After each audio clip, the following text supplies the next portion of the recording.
Loved you during the competition. It was amazing to see as you progress each round, and I thought you very strategically, obviously successfully, handled all the things that come along, the tough interviews, talented as can be, but also during those pressure-packed moments of not knowing the questions and wanting to be brilliant and all that, and you only have a few seconds really to do it, and then you slip in there the fact that no Miss North Dakota had ever been Miss America. I thought that was a great point of emphasis. Oh, thank you so much.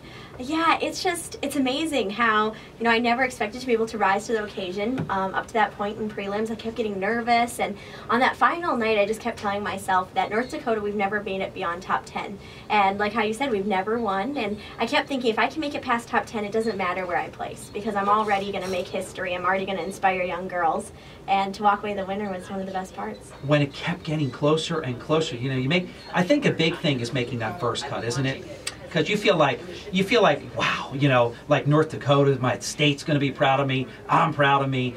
That's a big cut to make, but then you kept making every one. Yes, yes. And I think that was one of the best parts, too, is that they kept saying North Dakota. They didn't identify me by my name, but by my state and all of the people that I represent, the people who made me who I am. And so it just gave me more and more pride. And for some reason that night, I wasn't nervous. It just seemed like it was meant to be.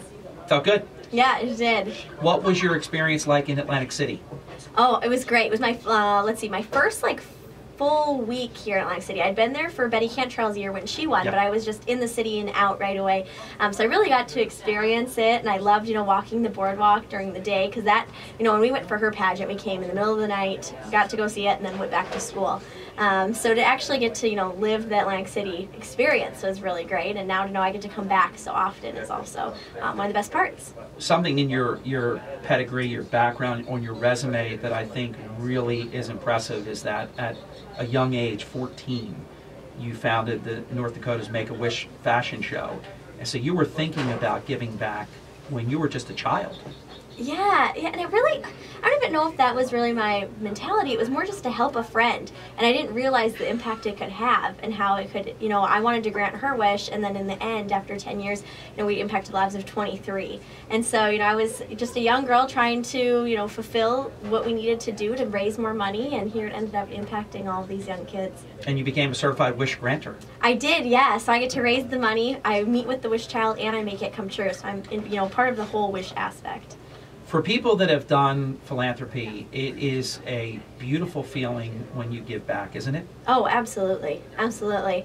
And, it is one of the 4 points of the Miss America crown, and I think, it's just so crucial. You not only are giving to them, but I think in the end you also feel reward because you know that you did something that's going to change their life or make it that much better. How much of a role do you think your abilities in terms of being a national dance champion, and you trained a number of summers in New York City, how big a role do you think that was in the complete package of showing your intellect, but also your talent? Yeah, so I think it showed my talent, but then it also showed personality. And that was one thing when I was getting ready for Miss America, so many people wanted to change things about me to fit this mold. And I kept telling myself that Miss America doesn't have a mold. If she embodies those qualities, like how we had said, the service, the talent, everything, she just rises to the occasion. And so, it was really important to me that when I was on stage, I was not only performing my talent, but I also choreographed the piece. And so throughout the whole experience, they saw 100% Cara. So the girl they crowned that night would be that same girl throughout the year as Miss America.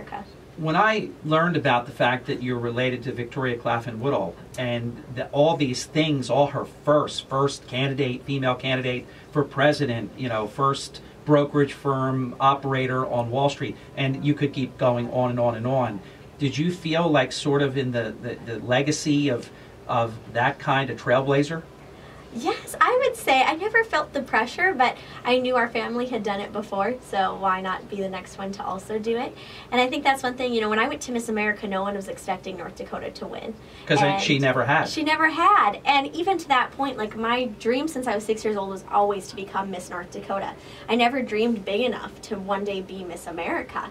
And I think, in the end, I was the only one really limiting myself. And so, to go back to the family and say, there were so many people that wanted to limit her, and she was the one who exceeded those limitations. So when your dream was to be North Dakota and that was sort of the end line, You also knew, though, that this did earn you a place in Miss America as well, though. I did, but for some reason, just because it had never happened, I didn't think I would be the one to do it. And when I got to Miss America, I kept telling myself, North Dakota is just as important as any other state. I have the same qualities as all of these other girls, and I worked really hard for every opportunity I've been given. It took me 4 years to win Miss North Dakota. I had, the preparation, I had the experience. Why couldn't I become Miss America? And I think once I went past that mentality that I was on the same playing field, I think I just, I rise to the occasion. How did your home state, North Dakota, accept the news that you are Miss America? Oh, they're so proud. And I think that's one of the best parts is anytime I fly into Bismarck, there's always someone on the plane who congratulates me and reminds me how proud that they are. And so many young girls that contacted me on Instagram and social media that keep saying, I was also limiting myself. And I realized that if you can come from Bismarck, North Dakota, a small town, go to an Ivy League school, you can become Miss America. All you have to do is work hard and believe in yourself. We are visiting with Miss America 2018, Cara Mund of Bismarck, North Dakota. Now we only have about 2 minutes left. I do want to highlight something that I thought was very impressive. 6 years before you won the crown, you caught the eye of the President of the United States, who recognized your charitable work. Yes. And I work with the Make-A-Wish Foundation. So I was, awarded the award of the North Dakota's top youth volunteer, and I got to meet him in the White House. And that was also through my, work in Girls Nation and all of that. So everything kind of just led up to it. And so when I got to my Miss America interview, I knew there were so many things that prepared me for this job.